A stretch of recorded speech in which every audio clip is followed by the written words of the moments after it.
Everybody wants something. Middle finger in the air, no fist pump. And me, Shawnee Wiz, got this bitch jumping. Wah, kita lagi nih. Kalian tahu nggak sih hari ini kita mau bahas apa?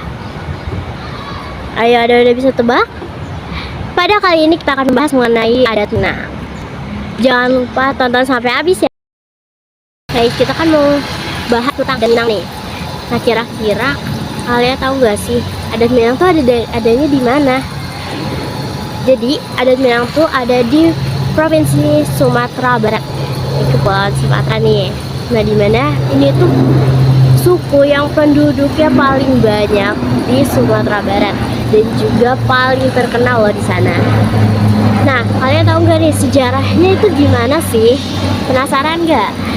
Ayo kita bahas tentang sejarah suku Minangkabau. Menurut asal-usulnya, nama Minangkabau berasal dari dua kata. Yang pertama Minang, yang kedua Kabau. Nah, Minang itu artinya menang, sedangkan Kabau itu artinya kerbau. Dan dimana di sini tuh ada legendanya. Nama ini tuh muncul dari kisah peperangan antara masyarakat lokal atau masyarakat suku Minang ini dengan masyarakat atau kerajaan asing. Nah, dulunya tuh diperkirakan kerajaan asing yang dimaksud tuh suku Jawa. Nah, mereka tapi nggak bertempur secara langsung, melainkan mereka tuh setuju untuk menyelesaikan perbedaan yang terjadi di antara mereka melalui adu kerbau. Nah, pihak Minangkabau ini menggunakan anak kerbau yang lapar dan mengikat pisau di tanduknya. Sedangkan si lawannya ini menggunakan bukan anak kerbau. Sedangkan si lawannya ini menggunakan induk kerbau atau tuh kerbau yang udah gede gitu, yang badannya besar. Nah, pihak Minangkabau kan sengaja tuh menyusun strategi tuh yang kayak gitu, yang biar anak kerbaunya ini mengira kalau karena dirinya lapar itu nggak dikasih makanan sama orang tuanya atau sama si induknya ini. Nah, jadi anak kerbau itu mengira kalau lawannya dia atau yang si kerbau besarnya ini tuh adalah induknya. Makanya dia nyerang kerbau besar itu dan berhasil dibunuh si kerbau, dan sehingga tuh kerbaunya mati dan suku Minang ini menang. Makanya nama Minangkabau tuh berasal dari perang kerbau ini. Agraris, suku Minangkabau ini diyakini merupakan bagian dari kebudayaan Austronesia yang mulai menyebar di Asia Tenggara dan sekitarnya pada 2000 tahun yang lalu. Nah, di Sumatera ini mereka juga membangun peradaban di dataran tinggi yang dikenal dengan Luhak Nan Tigo, yaitu ada Luhak Agam, Luhak Tanah Datar, dan Luhak 50 Kota. Nah, Minangkabau ini sukunya berkembang pesat di wilayah dataran tinggi Bukit Barisan dan dikenal sebagai masyarakat agraris atau masyarakat pertanian. Mereka punya sistem sosial yang kompleks dan struktur kepemimpinan mereka tuh dikenal sebagai datuk. Nah, datuk ini dipilih secara musyawarah.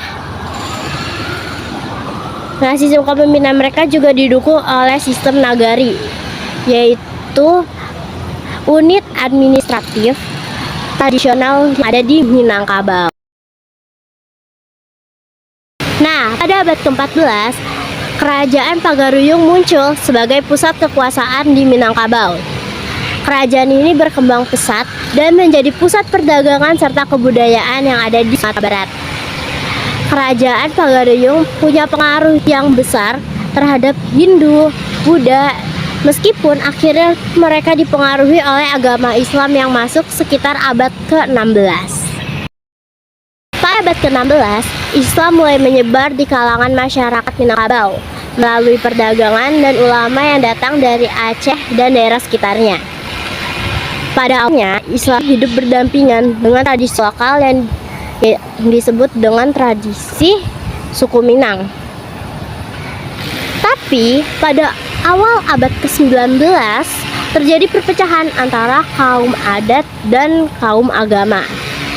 Nah, disinilah terjadi Perang Padri pada tahun 1803 sampai 1838. Nah, Perang Padri ini adalah konflik besar yang terjadi di wilayah Minangkabau, di mana kaum Padri yang dipimpin oleh ulama ingin membersihkan praktik adat yang dianggap bertentangan dengan ajaran Islam. Setelah Perang Padri, Belanda ikut campur dengan mendukung kaum adat untuk melawan kaum Padri.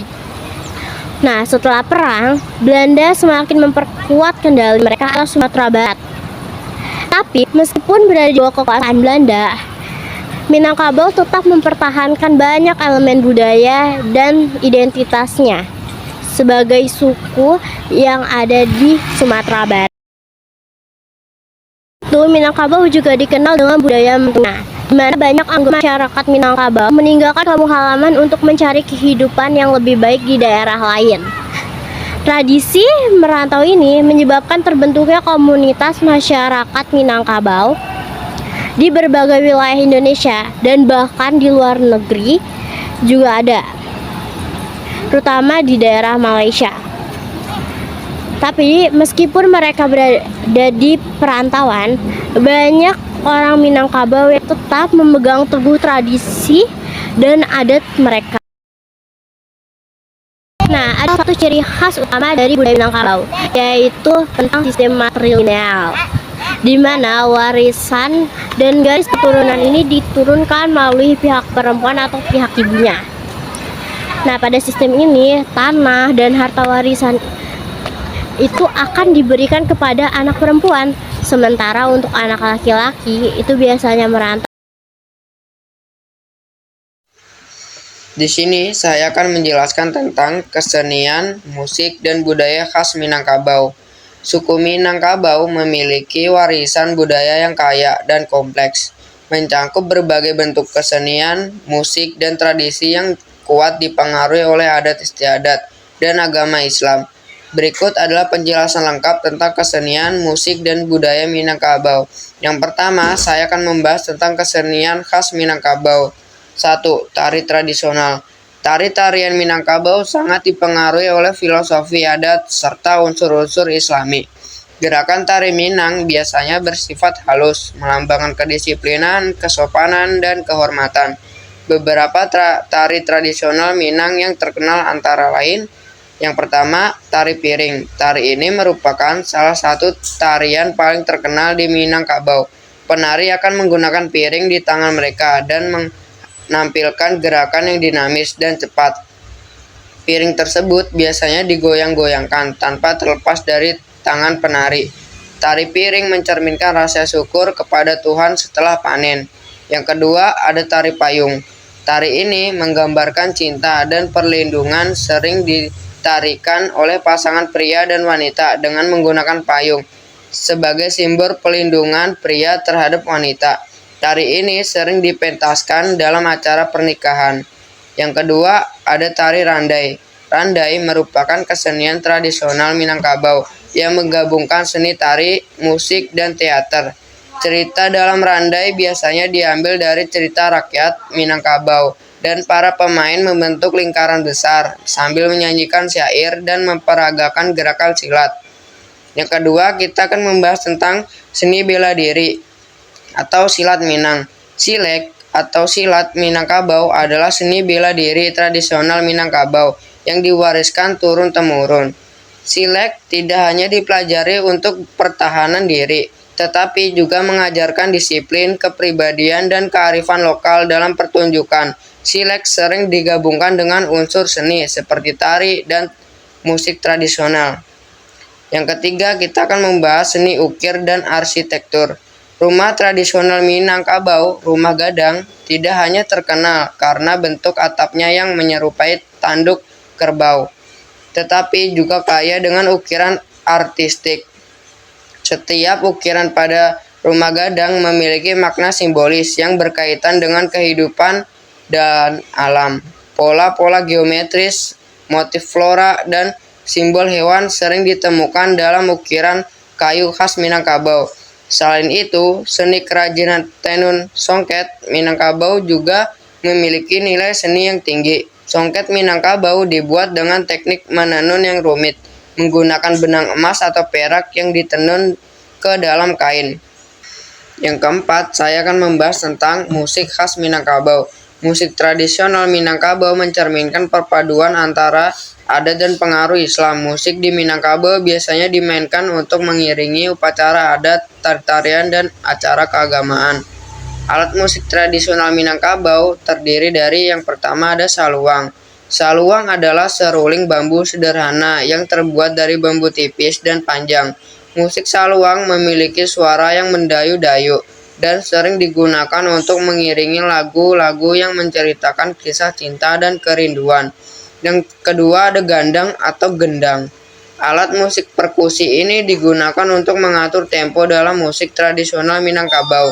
Gendang Minangkabau biasanya dimainkan dalam ansambel dengan alat musik lain seperti talempong dan saluang. Yang ketiga ada rabab pesisir.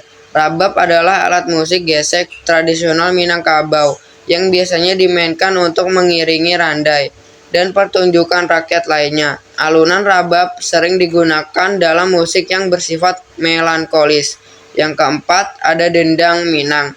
Dendang adalah nyanyian tradisional Minangkabau yang dibawakan dengan iringan musik sederhana seperti saluang atau rebab. Lirik dendang sering kali berisik nasihat, cerita rakyat, dan ungkapan perasaan, terutama tentang cinta, kerinduan, dan kehidupan sehari-hari.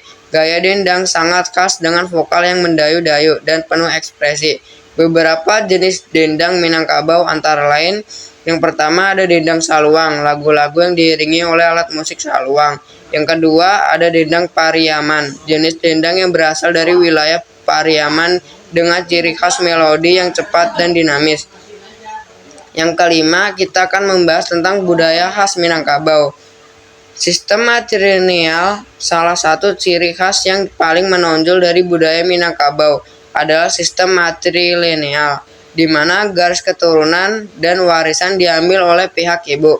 Dalam sistem ini, perempuan memiliki peran penting dalam keluarga, terutama dalam hal kepemilikan harta, termasuk tanah dan rumah. Namun, meskipun sistem ini matrilineal, laki-laki tetap memiliki peran penting sebagai mamak atau paman dari pihak ibu yang bertanggung jawab atas pengelolaan adat dan penjaga kehormatan keluarga.